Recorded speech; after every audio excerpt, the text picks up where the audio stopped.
Do you think I went too far? That's the question that's been haunting me since last Tuesday, when VP Alexander Stone came running into my cubicle like his career was on fire.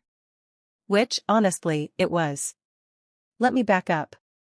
My name is Maya D'Souza, and I've been grinding at RainMaker Enterprises for 6 years. 6 years of perfect quarterly reports, flawless budget analyses, and the kind of meticulous financial documentation that keeps companies from getting audited into oblivion. But apparently, being thorough makes you too traditional in today's corporate landscape. You want to know what traditional really looks like?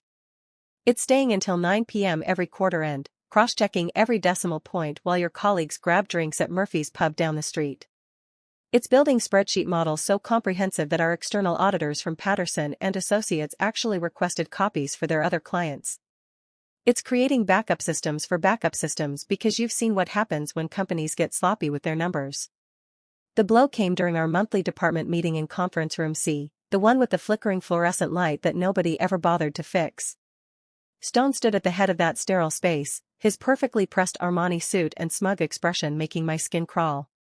His Rolex caught the harsh lighting as he gestured dramatically at the projection screen. "We're shaking things up for the annual report this year," he announced, scanning the room like he was delivering revolutionary news. His voice carried that particular brand of corporate confidence that comes from never having actually done the work yourself. "Maya, I'm afraid your style doesn't align with our new direction. We need fresh perspectives, innovative approaches." 20 pairs of eyes turned toward me. Heat crawled up my neck as whispers started circulating around the mahogany conference table. Fresh perspectives? I'd been carrying that department's analytical backbone since before Stone even arrived 2 years ago with his MBA from Wharton and his complete ignorance of SEC compliance requirements. But there I sat, watching him hand my project, my annual report team leadership, to Zoe Walsh, a marketing transfer with exactly 8 months of finance experience and a habit of color-coding spreadsheets based on what looked visually appealing rather than functional logic. Maya's approach has served us well, Stone continued with false magnanimity, but we're entering a new era at RainMaker. Our clients expect innovation, not just accuracy. Innovation. The word tasted bitter in my mouth. Since when did following federal regulations become the enemy of progress?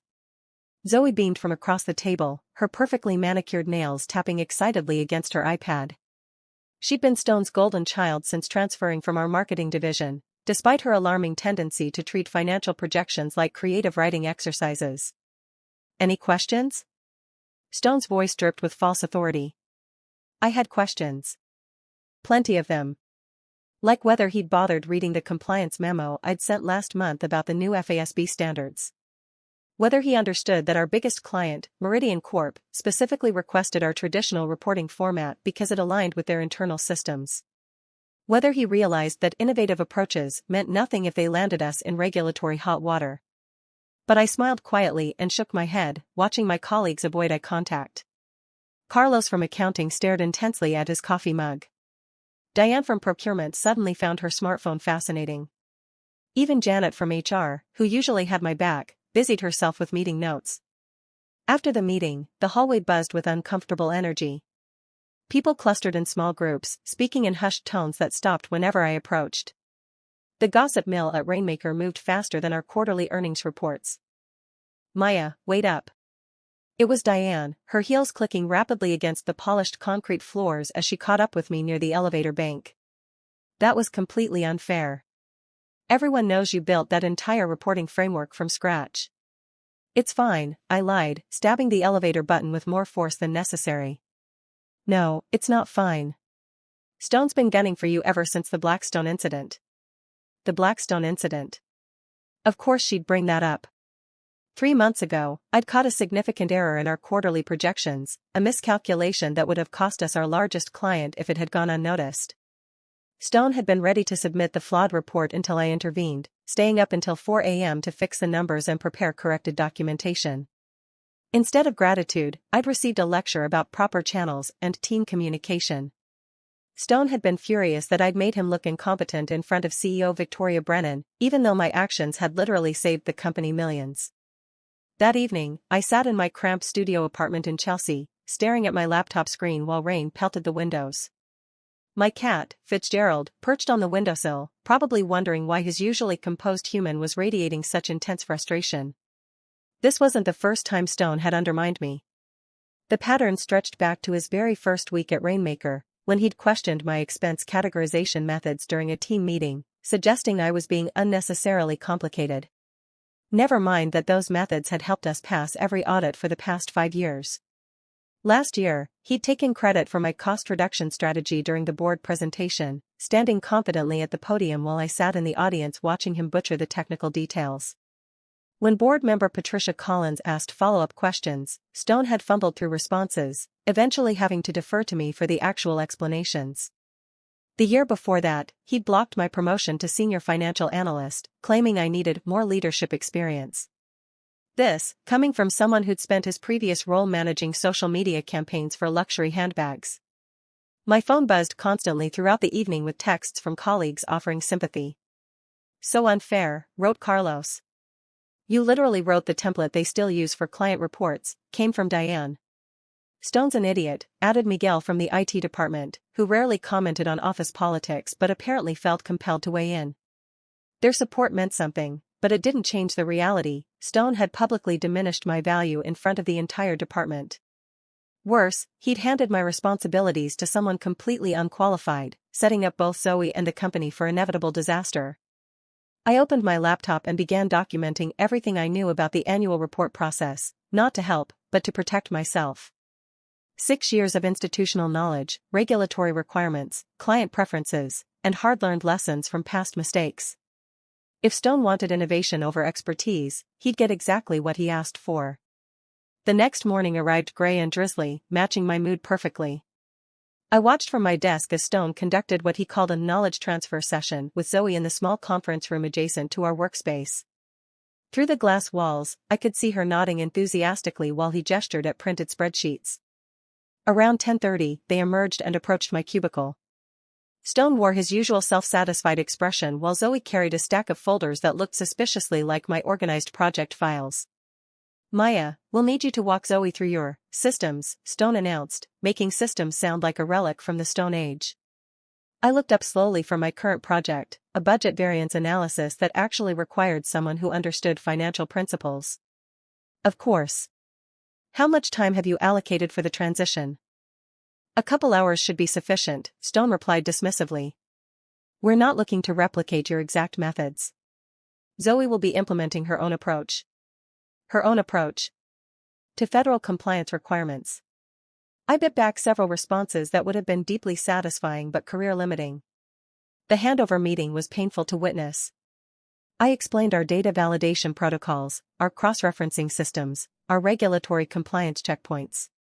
Every process had been developed through years of experience, refined through mistakes, and perfected through necessity.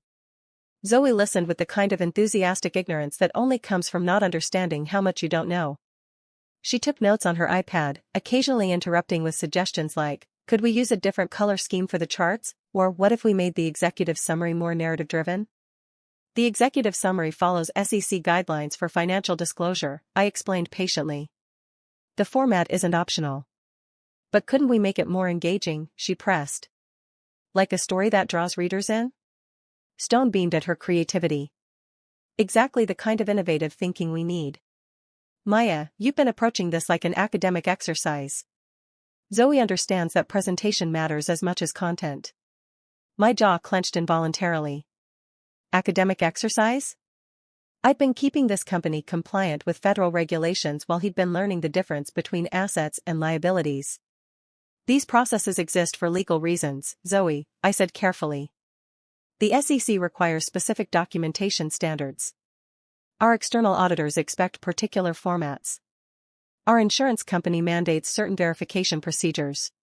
"We'll figure it out," Stone interjected, waving dismissively. "Sometimes you have to break a few eggs to make an omelet." Break a few eggs. Like federal compliance was some kind of cooking experiment rather than the legal framework that kept companies from facing criminal charges. I spent the remainder of that week watching disaster unfold in slow motion. Zoe eliminated our multi-tier review process, claiming it was unnecessarily bureaucratic. She streamlined our data collection, cutting out what she called redundant verification steps that were actually required by law. When the accounting team raised concerns about missing documentation, Stone backed her decisions completely. Maya's old methods were holding us back, I overheard him telling Director Helen Vasquez near the coffee machine. This team needed fresh blood, someone who understands that we're not just number crunchers anymore. We're storytellers. Storytellers. As if financial reports were creative fiction rather than legal documents that could land executives in federal prison if they contained material misstatements. The accounting department began sending increasingly urgent emails about documentation gaps. Carlos approached my desk Wednesday morning, looking genuinely concerned. "Maya, they're asking for backup documentation that doesn't exist," he whispered, glancing around nervously. Zoe's team eliminated half the verification procedures, but the auditors still expect the supporting materials. "That's unfortunate," I replied, not looking up from my computer screen. Perhaps they should consult with the fresh perspectives leading the project. Thursday brought news that made my coffee taste even more bitter than usual. Miguel from IT mentioned that Zoe had requested administrator access to several financial databases, despite lacking the security clearance for sensitive client information. When the security team declined her request, Stone had apparently escalated the issue to Director Vasquez. "She wants to streamline the data collection process," Miguel explained, making air quotes with obvious skepticism. Apparently, having to request reports through proper channels is too time-consuming. Proper channels existed for good reasons: audit trails, security protocols, and legal protection. But explaining that to someone who viewed compliance as an inconvenience was like teaching calculus to a goldfish. By Thursday afternoon, whispers were circulating about problems with the preliminary numbers. I noticed Zoe looking increasingly frazzled during meetings, constantly asking questions she should have learned during our transition. Her initial confidence had given way to nervous energy and frequent trips to Stone's office. The accounting team's concerns had escalated to formal written warnings about potential compliance violations. Patterson and Associates, our external auditing firm, had sent a preliminary review that highlighted several areas of significant concern in the documentation they'd received. Friday arrived with the kind of crisp autumn morning that usually made me optimistic about weekends. I was organizing my desk, preparing to leave early for the first time in months, when my email pinged with a message that made my heart skip several beats. Finance Director Mark Collins had rejected the preliminary report submission outright. His email, copied to Director Vasquez and CEO Victoria Brennan, cited insufficient data verification, potential compliance violations, and failure to meet basic auditing standards. He'd given the team until Monday morning to submit a complete revision or face potential regulatory review. I was printing the Collins email when the tipping point arrived like a Category 5 hurricane wearing an expensive suit. Stone burst through the office doors at exactly 4:47 p.m., his usual composure completely shattered. His tie was loosened, sweat beaded on his forehead despite the building's aggressive air conditioning, and panic radiated from every pore of his body. He moved through the office like a man whose career was literally on fire. "Maya." He rushed directly to my cubicle, ignoring the curious stares from nearby colleagues who were trying to start their weekends. His voice carried across the entire floor, causing conversations to stop mid-sentence. "Why is finance rejecting the numbers?" The entire floor seemed to pause in that moment. Conversation stopped mid-sentence. Computer keyboards fell silent. Even the copy machine's perpetual humming seemed to hold its breath. 20-some employees suddenly found reasons to linger near their desks instead of heading for the elevators. I looked up slowly from my computer, maintaining the same quiet smile I'd worn during that conference room meeting 5 days earlier. The same smile that had hidden my humiliation while Stone publicly dismissed 6 years of expertise. "I'm sorry, Alexander, but I'm no longer part of the annual report team." My voice remained steady, professional, audible enough that our growing audience could hear every word. "Remember? My style was too traditional for your innovative new direction." His face flushed deep red, the color creeping up from his collar to his perfectly styled hairline. "This isn't the time for games, Maya. Collins is demanding a complete revision, and Zoe says she can't find half the supporting documentation. That's quite unfortunate." I leaned back in my chair, savoring the moment. Perhaps you should consult with someone who has fresh perspectives and innovative approaches to problem solving. The crowd was gathering now, like spectators at a particularly dramatic sports event. Colleagues pretended to organize their desks while obviously listening to every word. Diane had abandoned all pretense and stood openly near the filing cabinets, watching the scene unfold with obvious satisfaction. Zoe appeared behind Stone, looking absolutely mortified. Her confident facade from earlier in the week had completely crumbled, replaced by the hollow-eyed expression of someone who'd just realized they were drowning in waters far deeper than they'd anticipated. "Maya, please," Stone's voice cracked slightly, desperation bleeding through his corporate polish. "We need your help. The board presentation is Monday morning. Brennan is expecting a full report, and if we can't deliver..." He didn't need to finish that sentence. Everyone knew what happened to executives who failed to deliver critical reports to Victoria Brennan. RainMaker's CEO had built her reputation on demanding excellence and eliminating dead weight. "I understand your predicament," I replied, examining my fingernails with deliberate casualness. "But as you mentioned during our department meeting, I lack the leadership experience necessary for such important projects." The words hung in the air like smoke from a controlled explosion. Stone's reputation was dissolving in real time, and everyone could witness the moment his arrogance finally met its consequences. Director Helen Vasquez appeared at the edge of our impromptu theater, having clearly caught wind of the commotion. Her expression shifted from curiosity to stern concern as she absorbed the scene, Stone practically begging, Zoe looking ready to disappear into the floor, and me sitting calmly while chaos swirled around my desk. "What's the situation here?" Vasquez's voice cut through the tension like a blade. Stone stammered through an explanation, his usual eloquence reduced to disconnected phrases about deadlines and documentation and unforeseen complications. Zoe remained silent, apparently having lost her ability to speak entirely. "Let me understand this correctly," Vasquez said slowly, her tone carrying the kind of measured authority that made junior employees nervous. "You removed Maya from the annual report team, despite her 6 years of experience and perfect compliance record, then eliminated the verification protocols she'd established?" "We were innovating," Stone began. "You were creating liability," Vasquez cut him off, her voice sharp enough to cut glass. "Maya, are you available to salvage this situation?" I paused, letting the moment breathe. The entire office waited in suspended animation while Stone's eyes pleaded silently and Zoe looked ready to dissolve into the industrial carpeting. "I suppose I could consult on the project," I said finally, my tone suggesting I was doing them an enormous favor. "Though I should mention that my consulting rate is significantly higher than my regular salary. Weekend work, emergency timeline, specialized expertise, those factors do impact pricing." Stone nodded frantically. "Whatever you need. Just fix this." "I'll need full authority to restore all compliance procedures," I continued, establishing my terms while the audience listened. "Complete access to original data sources. And I'll require written confirmation that my methods, however traditional, will be implemented without modification." "Done," Stone agreed immediately. "Excellent." I stood slowly, savoring every second of the reversal. "I'll need everyone off my project until Monday morning.